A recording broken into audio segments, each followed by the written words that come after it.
The Geekorama podcast is brought to you by superherofiction.com, the one-stop shop for novels featuring the superpowered heroes we all love. Your hosts are Trish Heinrich, author of the Vigilante Superhero Universe. And I'm Jeremy Flagg, author of the Children of Notre Dame universe. So, hi. In the middle of quarantine. It's a quarantine hello. Yes, it is social distance.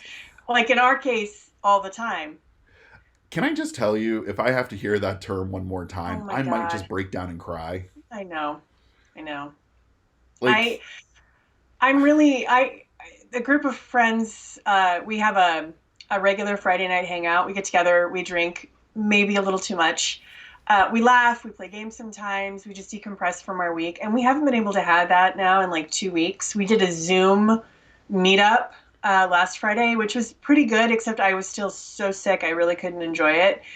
But I am really, even as an introvert, like I am deeply introverted, I am really missing hanging out with people. Does that make sense? Like, it's just, I'm missing it. So my day job is a high school teacher, and even if I don't see people for the rest of the day, I still see a bunch of little rugrats. Yeah. And, you know, they're fun, weird little creatures. So I'm even missing out on that right now. And then every weekend I go at least one of the days, hang out with friends, and I can't because one of them's a first responder. Ah, thank you, first responders. Ooh, keep going, please. Yes, thank you so much. Seriously, you guys are amazing. But in the meantime, I just did a Facebook Live about this. There's a spider in my bathroom. Oh my God. His name is Frank. And we have heart-to-heart conversations. Nice. Okay.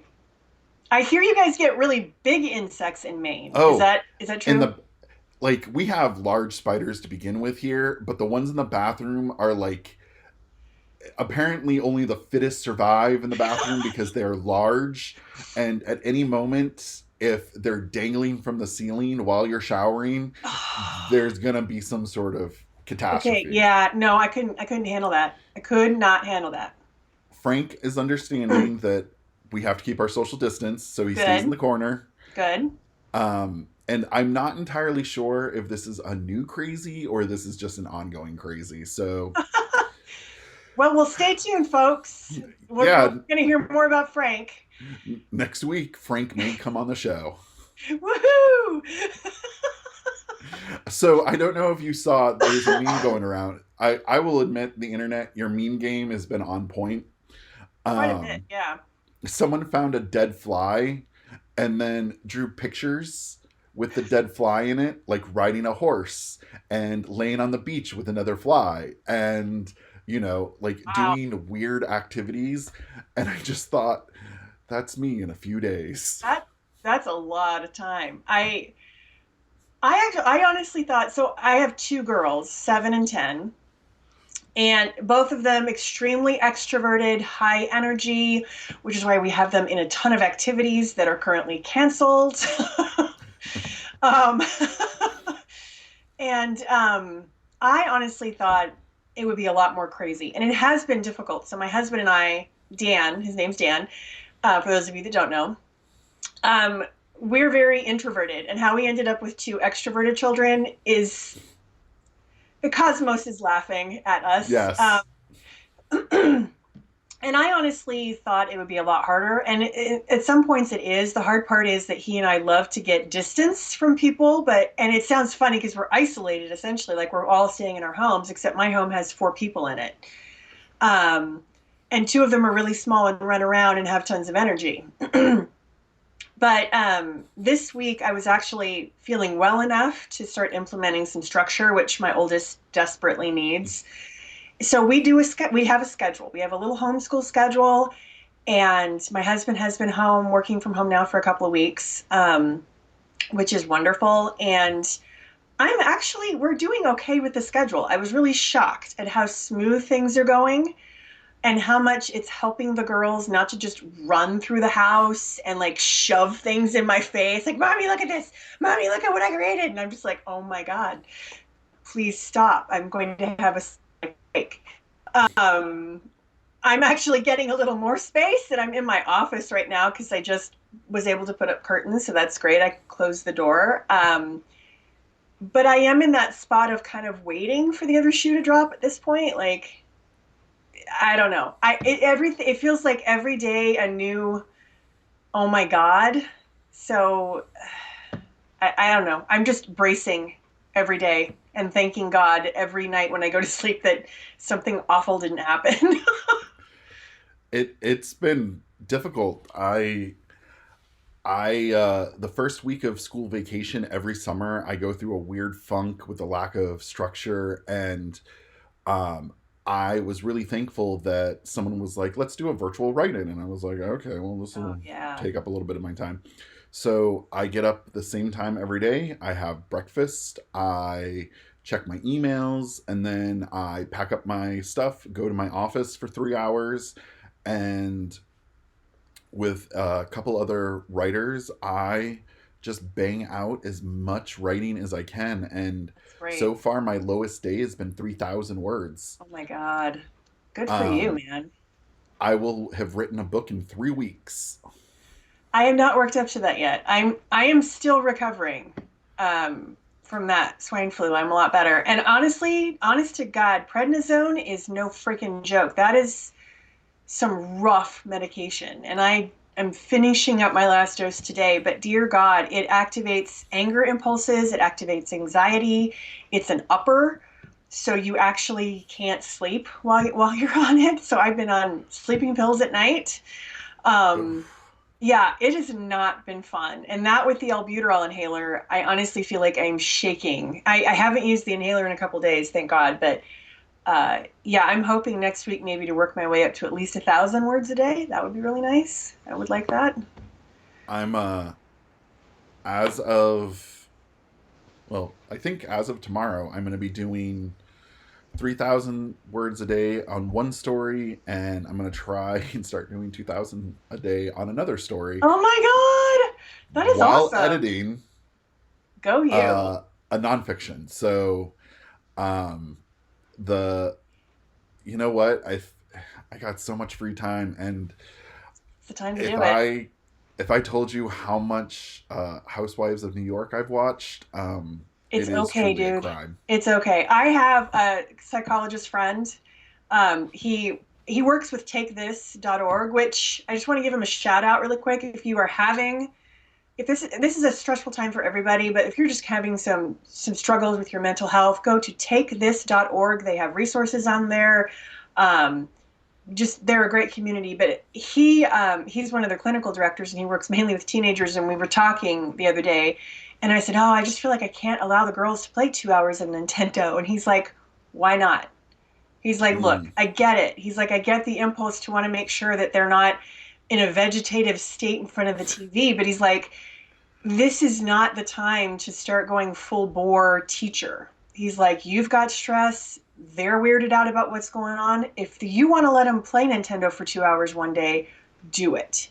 And it was so freeing to hear that from a psychologist friend. Do you know what I mean? Like it Well, the it was really nice to be able to have that permission, I guess.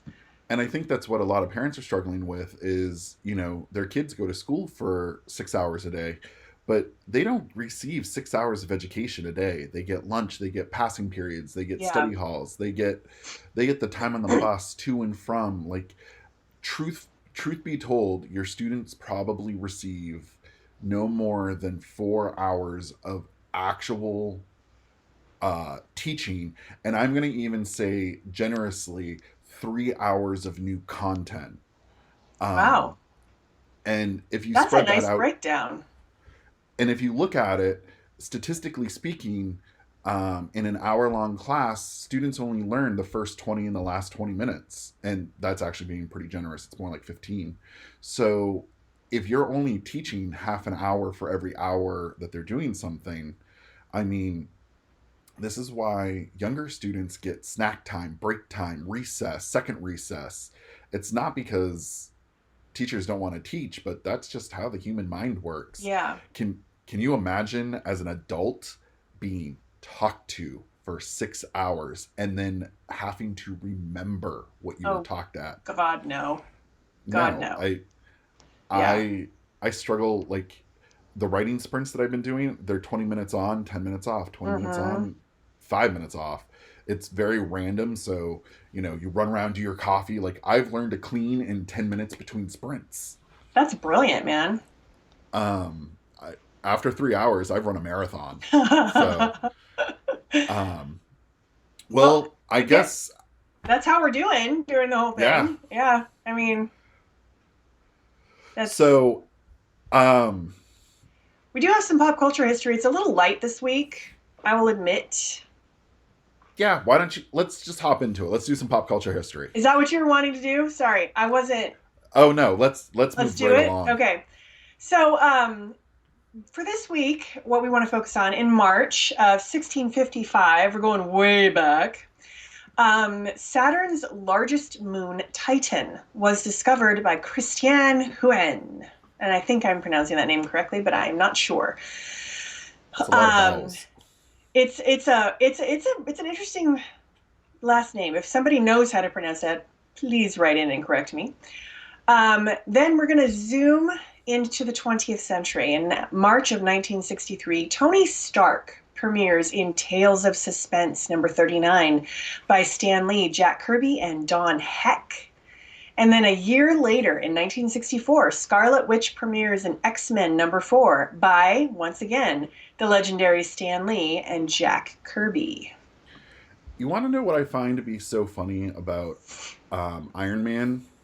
What's that? No one cares. No one. No one has ever. And I'm sorry. I'm just going to do this across the board. I know. There's a couple superhero authors where I'm like, but So realistically, outside of the Avengers, just eh. And then the movies come around, and we start seeing Tony Stark everywhere. revitalized. Um, I really think for a long time his character just coasted. He was in other stuff with awesome adventures, but he himself just there's only so long that you can care about a trillionaire playboy with a metal suit. Yeah. Um, And but alcoholism. yeah, and now he is still not the most important person. If But you look at the he is actual Robert sales, Downey Jr. yeah. So I don't know. So, That made him and if cool to you me. look at the sales from Marvel, Iron Man sales have never caught up, even with the Interesting. I didn't know movies. that. Um, the the Avengers as a whole has gone up, but Iron Man Oh, by himself just did interesting. better, just not the end all that everyone hoped. Huh. I did not realize that. I just assumed since it was the first Marvel Cinematic Universe movie, really, kicked everything off. That was why. But huh. Well, Okay. also to be fair, Marvel reboots every comic every 3 issues, so This is true. why would you ever invest in reading a new series when I picked up Uncanny X-Men and I was like, okay, they rebooted it to a number 1. Oh, great. Let's do this. They get to issue 26, they rebooted it again. Okay, let's do this. They've redone and retconned the numbers, so Oh now my God. like they've now had to introduce like legacy numbers. So They did that with just Captain Marvel too, and and it was so and annoying. and they ended it. Yeah. So they didn't even continue on with legacy numbering. So it's just like, why bother? And this is why I've stopped Yeah. reading, even X Men for that matter. I don't read new comic books because I want them to get canceled. So I know if it's worth spending my time. Well, what they need to do is they need to streamline the numbering system so that people they can actually bring in new fans because people get way intimidated. It's like I don't know where to begin Well, to start to read a comic, and they need to make it easier for new fans to jump into and series. that's why they keep rebooting it to number 1. However, it's also part sales tactic because it's the first, so it's going to be worth money. No, it's not. Just Oh none of God, these new no, comics no, are worth money. don't collect anymore, people. It's Just just don't. it's not a thing. So every time they reboot, they started over. And I have learned, and I didn't know this, but sometimes when they get a new artist or a new story, a new writer, the writer will demand that we're starting over again. Oh my God. How Because they want to be the that's only annoying. name on a run, which That's I just I I yeah. this is why I read books and old comics now. I get it. I totally get that. I think my husband is the same way. Okay, so this is our book club edition this week. Very exciting. I am excited for this. Why don't you go first? Oh, okay. Because I am really curious about your choice. Okay, so I wanted to pick a comic book that just goes against my typical superhero X-Men obsession. And I thought, let's go street level, let's go singular, let's go origin story, which I am morally opposed to Mm. origin stories at this point. So, especially when they're retconned origin stories, like literally this book had nothing but failure written on it for me. Oh my Um, God. so I'm going to talk about Daredevil, the Man Without Fear. I am talking about the 1993 storyline, not the one that was redone in 2000, whatever. Sorry, no one cares. The original is the one that matters. So it is slated as one of the best comic book series or comic book runs or story arcs, I guess, Mhm. of all time. So I thought that this would be a pretty faithful one to go into. It was written by Frank Miller, who I don't actually have a whole lot of experience with. I know that he's done things like 300, Sin City, The Mask. So I knew him from those more kind of artistic endeavors, um, which I didn't actually think the writing of 300 was phenomenal. It was good, just Mhm. not earth shattering.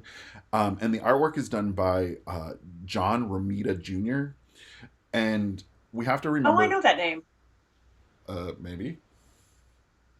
No, sorry. No, I'm sorry. I interrupted you. I just was excited. I was like, I know a comic book artist's name. Go I ahead. will be I'm the first one to sorry. say I remember comic book writers. I don't remember comic book artists, so I don't Okay. know artists in their other capacities. I know I've seen and heard that name. Go on. I'm Now I'm very gonna have to sorry I research. disturbed your flow. So the comic book is definitely very 1990s X-Men, Marvel, Avengers, Fantastic Four feel to it. Mhm.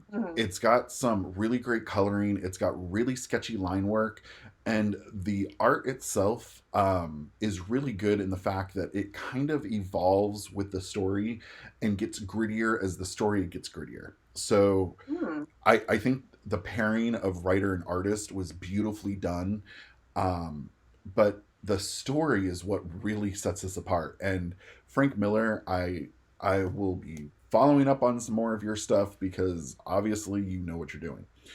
Um, Can you give us the rundown of the story? yes, so this is an origin story of Daredevil, and Daredevil was started in 1964, created by Stan Lee and Bill Everett, and he is referred to as the Devil of Hell's Kitchen.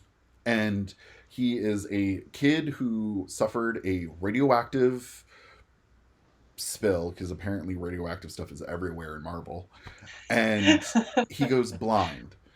However, as those senses go away, his other senses are heightened, and he can see because he has sonar. Just he's not really blind. And so he goes through his kind of street level adventures. He deals a lot with the mob. His villains aren't like massive, like planetary style things. They're the things that affect the average citizen in Hell's Kitchen. And this Mhm. is where we see like Spider Man pops in a lot. We'll see Kingpin as a massive character, and there's also a crime syndicate element that happens throughout his comic. So this story had a lot to work in that already existed, and that's why I don't like origin stories, especially after the fact, because now you're just shoehorning a bunch of facts we already know. Mm-hmm. Well, put that all that aside. It's only 5 issues long, and so in issue one, we see um, uh, we meet Matt Murdock as a kid. Okay. He has his sight. He's a little on the mischievous side. In issue two, he loses his sight and starts training with Stick, who Stick has some weird reason for wanting him, not addressed. Yeah. His father is murdered.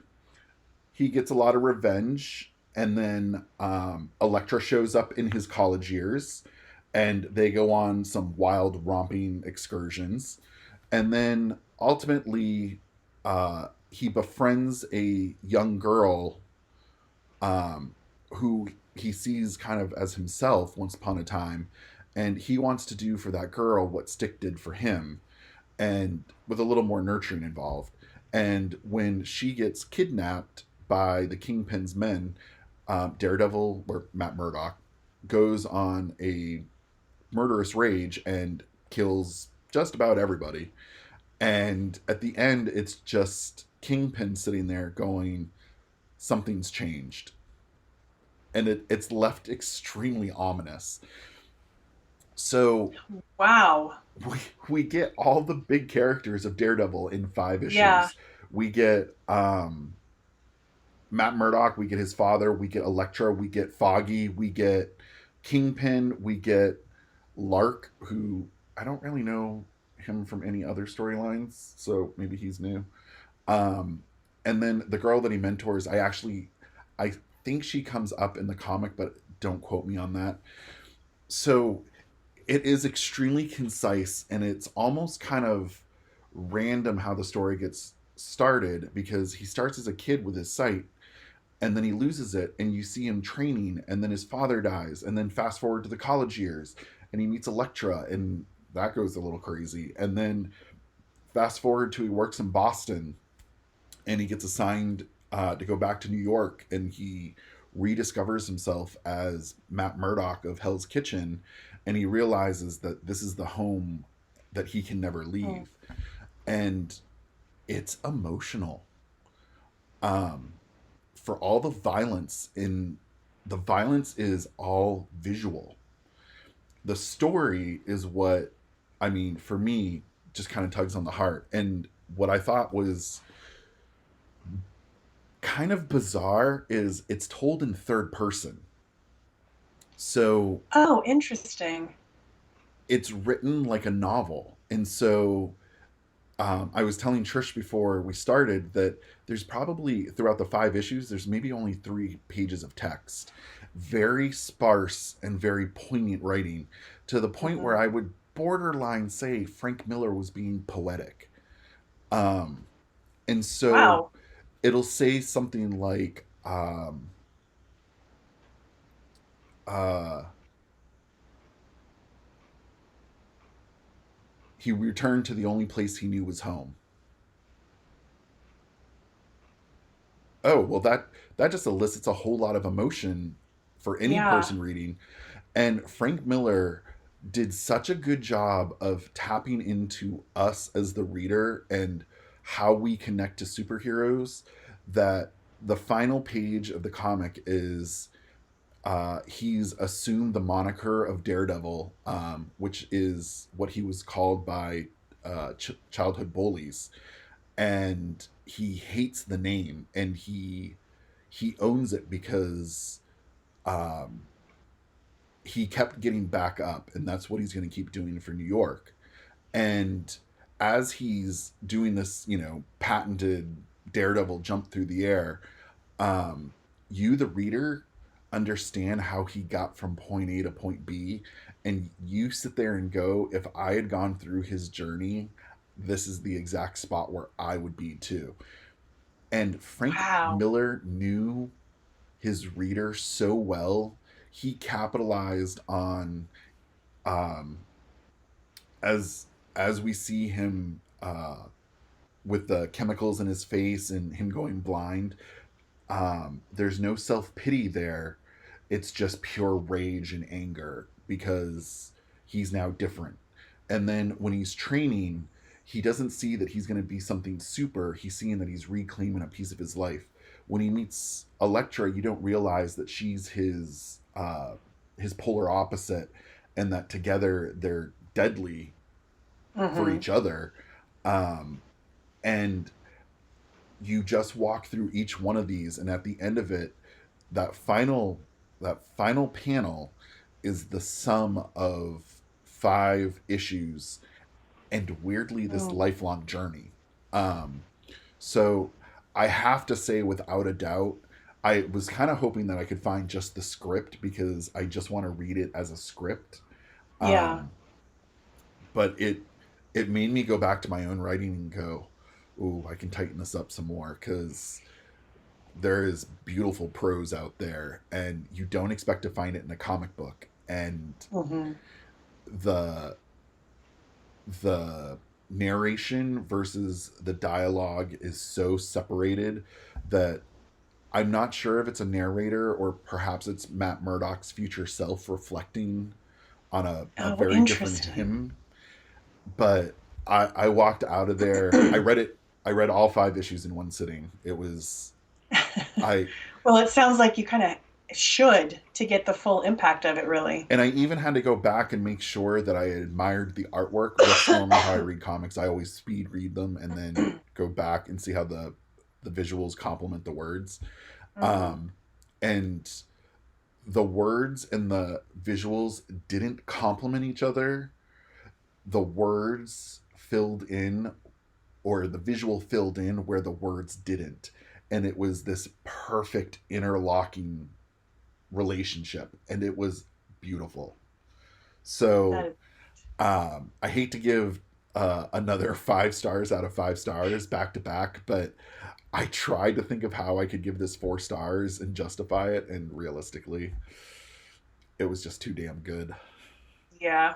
It's I really love it when authors respect the intelligence of their readers and not it is hard sometimes not to over explain or to under explain. Like it's a really hard balancing act as an author to give the reader just enough so that they take it in and their lived experiences inform what they're reading and thus make this very real lived experience when they read something. And it sounds like Frank Miller really did that with this. And I feel that Frank Miller knew that every young person reading that comic believed that they had the heart of a hero, Hmm. and he brought them along on Love that that. journey. And it don't get me wrong, this story is dark, it's gruesome, and some horrible things happen to Matt Murdock where you say, could I have endured that? And I mean, it's questionable at times. I mean,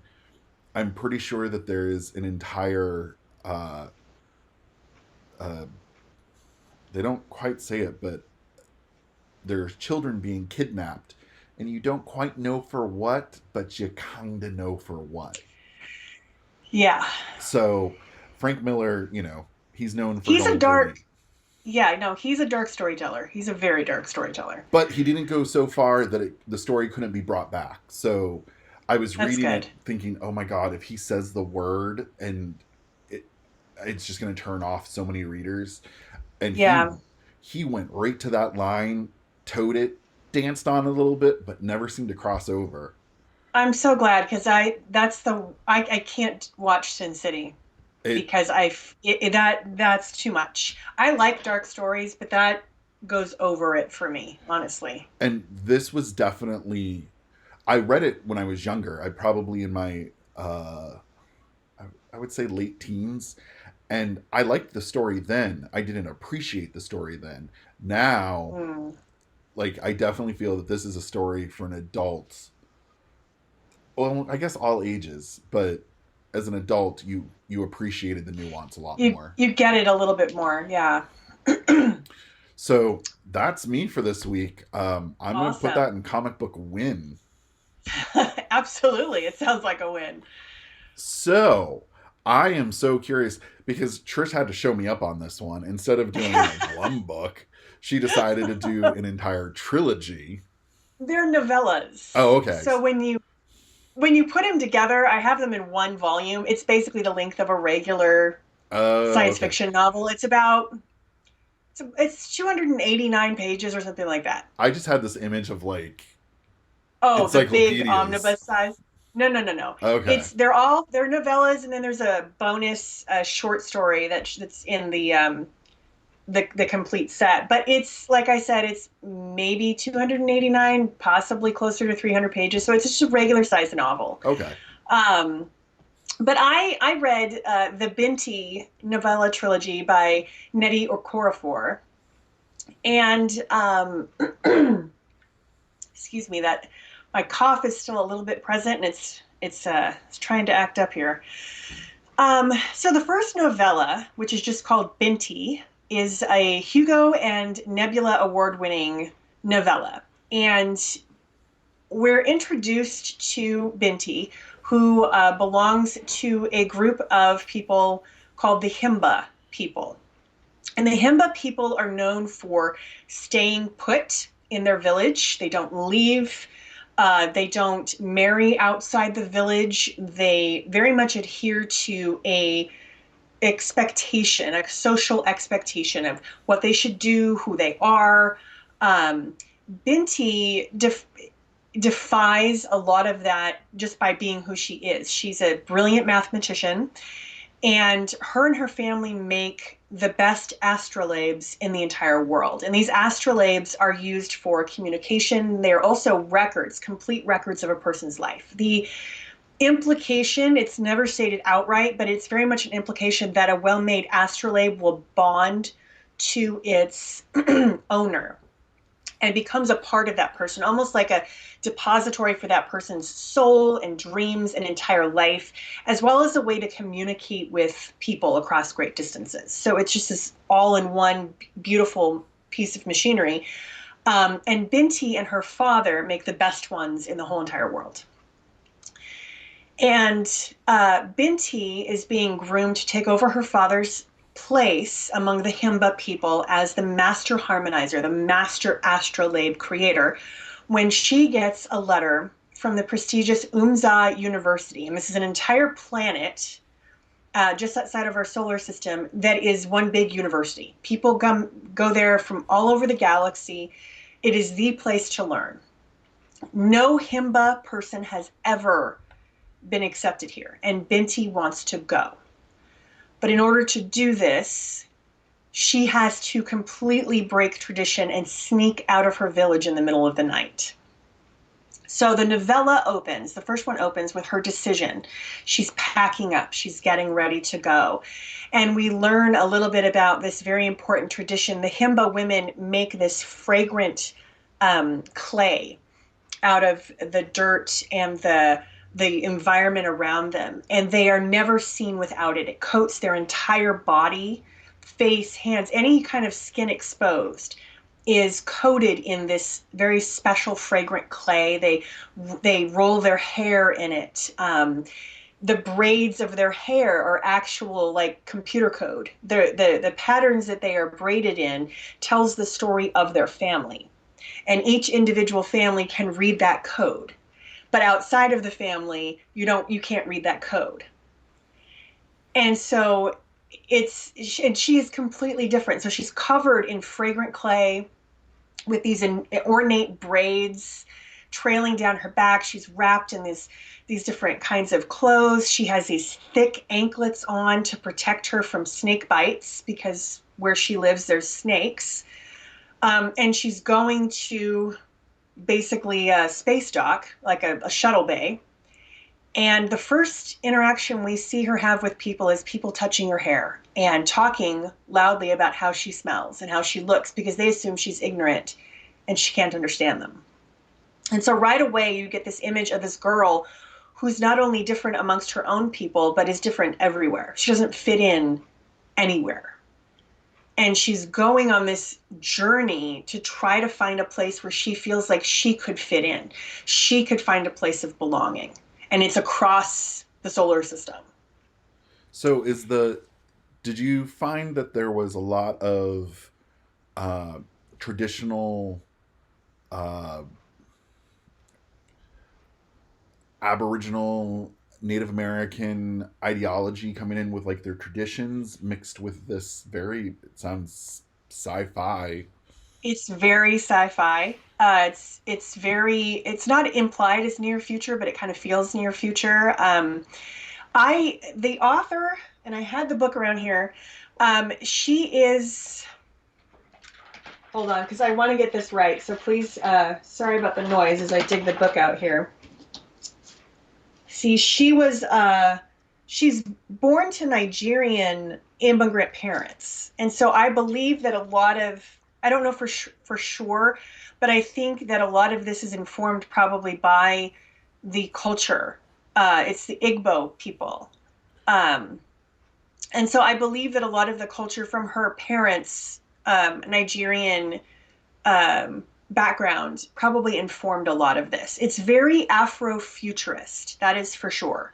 I like that Um, the even the traditions aren't like they have within their own community have like this cool advancement to them because yeah, we definitely think of cultures other than our own to be less than primitive. primitive. Yeah. Yeah, perfect. So that's kind of nice to see like, oh, well maybe I was overlooking something. Yeah, the world building from the very beginning is done so simply. I often find it jarring when science fiction writers particulars to kind of drop you into their world. It usually takes me a while to catch up, but with hers, she does drop you into the world, but it's such a smooth kind of way she does it that you're just like, oh, okay, there's enough familiar in there that you can go along with it. And then as Binti, because it's first person narrative, which I generally don't like, but I loved because Binti is a fascinating character. And so as she's telling you all of this, you are starting to understand the world and you see it through her eyes. And the first novella, it's I was reading it, I was going along with it, and then when there's a very tragic event that occurs on the ship on the way there. I'll just say it because it's part of the description of the books anyway. Um, Everybody is slaughtered. There's aliens that come onto the ship, and the way that Nettie Okorafor writes it, you are just as shocked as Binti because one second she's eating her lunch across the way from a friend, and the next minute his blood is all over her. And these aliens have attacked the ship and they have killed everyone in seconds except for her and the pilot. And the only thing that saves her is this ancient device. She doesn't know what it is. She found it out in the desert when she was a kid, and she's kept it ever since. And she wants to take, she's part of the reason why she has it with her is she wants to figure out what it is. But what it does with these aliens is it repels them, it hurts them. So she's able to save herself. She holds herself up in the shuttle and throughout the course of 5 days, locked with these deadly aliens called the Meduse, which are giant jellyfish-like aliens, she figures out they're going to attack the university. So she decides to put herself between these aliens and the beings at the university and try to broker peace. She's a 17-year-old girl. She has trauma from watching all of her friends on the shuttle get slaughtered. She's away from home, but she's a master harmonizer. This is what she does. She brings harmony. And Interesting. yeah, and one of the ways they use mathematics, and I thought this is where kind of a fantasy magic element I feel like comes in. She starts thinking about, she calls it treeing. So she starts with a base mathematic formula and then it spreads. She answers it and then it leads to another formula and it leads to another formula and it trees out. But when she does this, she goes into a meditative state where she actually is able to manipulate electrical currents around her. Interesting. Yeah. And I was telling somebody, never before have I read a book that made me wish I loved math. This book made me wish I liked math because I feel like if I really liked math, I would get it even more. Because the way Binti's relationship is with math, it's not just numbers, it's poetry, it's art. It is bringing unity out of chaos. And so that is essentially what she does. But in the course of doing this in the first novella, she is transformed into something completely different there. And that is the first incident of transformation in the novellas. Each novella has a moment of transformation, physical, mental, spiritual, for Binti, until she is so different. Um, she is a true outsider. And in becoming a true outsider, then she is the only one that's able to prevent a really cataclysmic war from breaking out. So it's the themes of transformation, being an outsider, having the courage to enact necessary change, even when everything is resisting that change. These themes are very strong throughout all three books. Do you think It's it just, it's was? beautifully written. Do you think it was the novels are geared towards young adult or older reading? Not down, but They're younger. YA. Technically, they are Okay. YA, but I think they would appeal like starting at 13 and on up. Oh, Honestly, okay. it's not. There are scenes of death. There are references to blood, but it is never gory. I would Okay. never say that it's gory. Um, there's a lot of tragedy. There's a lot of really tragic things that happens to her um, as a result of her choice to be who she is. And there was one moment in the second novella that I actually found myself crying because she's trying to talk to her family about who she is. And they are so angry at her. You know, they are telling her that she is selfish and that she is alien now and she is foreign, and they are being awful to her simply because she chose to go to UMSA University. And then because she chose to broker this peace and it physically altered her. And she's trying to tell them, this is just who I am. Why can't you accept who I am? And I felt this really strong connection with the character in that moment, this feeling of pain when the people you love, like if you have family members or friends that have rejected you simply because of a part of who you are. And It I is know so, from teaching uh, students of immigrants that there is always a certain otherness when you are born in a place that is not of your parents' origin. So I definitely could see where that could play in. oh yeah. Oh, that actually, I never even thought about that, but yeah, very much a theme of second generation immigrant children, you know, trying to forge their own identity while also really not in such a way to reject their their culture, but in a way to just have an identity that is theirs. That's, yeah, actually that is something that's very strong in this. So I actually can't recommend it enough. I mean, it was beautifully written.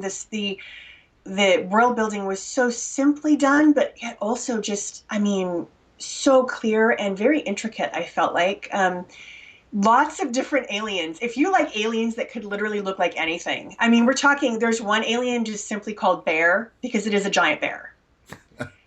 Um, so cool, It just also so random. it sounds like it would be a great book for parents trying to get their uh, children involved in STEAM. Actually, Yes, uh, yes, I would say definitely. I again, like I tried to find something I did not like, and I can't. um, this is definitely a darn. 5 out of 5 stars.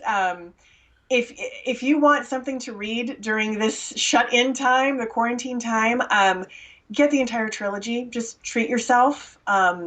It's beautiful. It's wonderful. I believe it's also on Audible if you want it in audiobook form. Um, get it.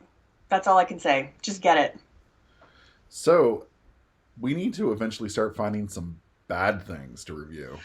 I know. I don't know if that's going to happen though, because we tend to choose really good books. I decided for my next one, Da, da, da, I'm taking a da. risk because it's not my my general cup of tea. Though it's Okay. kind of weird to say that. Um, So for oh God, what month is it? March. For April, I am going to do The Walking Dead. And you think you're just setting yourself up for a solid 5 out of 5. Not necessarily. I've I heard a lot of mixed reviews about that one. I am a huge zombie movie fan. I have found very few books or graphic novels that handle zombies that I actually like. My love of zombie is very medium dependent. So I loved The Walking Dead, the first season of the show.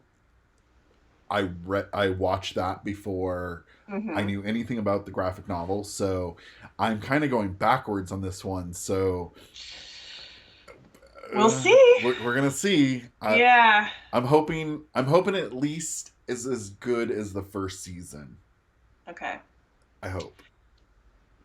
And We'll have to wait and see. what are you thinking of for next month? So I'm picking up a book. It's been on my to be read list for a while. It's called Trail of Lightning by Rebekah Roanhorse. So it's written by an Indigenous woman with an Indigenous female main character. I think this is a dystopian future. If I've got by the prednisone, it makes you kind of loopy. So I could be conflating it with another book that's on my list. So again, um, dystopian is actually not a genre I particularly like. I'm going to be honest. So I'm taking a chance. And part of the reason I want to take a chance is because I've read two novels in a row by African American writers, and I wanted to change it up a bit in terms of representation and go with an Indigenous writer. And this one has a lot of really good reviews. I've had everybody tell me that I have to read it. So I'm going to give it a shot. But dystopian, if it's the one I'm thinking of, dystopian is really not my cup of tea. So we'll have to see what happens. You know what I think is kind of funny? I just thought of this. Um, this is one of my shelved books. It was a story that went very awry. Um, it details the quarantine. Are you serious? So people are holed up in the museum in Boston during the zombie apocalypse. There's no zombies in the whole book.